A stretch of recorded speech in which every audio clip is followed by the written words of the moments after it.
Black rice, কালো চাল, project করা ইমরান এগ্রো,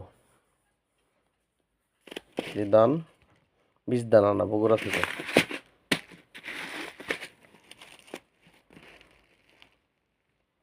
2 কেজি দান আমার পড়ছে হচ্ছে 660 টাকা। পেয়ে গেলাম 11ই ডিসেম্বর 2025। এবার হচ্ছে 2 কেজি দান হয়তো 4 কাটা খেতে হইতে পারে, 4 থেকে 5 কাটা। আল্লাহ যদি রিজিক ভালো দেয় তাহলে নিজের চাহিদা মিটিয়ে আপনাদের জন্য বিক্রি করতে পারবো। এই চাল অনেক দামি বা রাইসের, কারণ দেখতে কালো কিন্তু খাইতে সুস্বাদু পুষ্টিকর। যদি আল্লাহ রিজিকে রাখে ভবিষ্যতে ইমরান এগ্রো থেকে পাবেন কালো ধানের কালো চাল।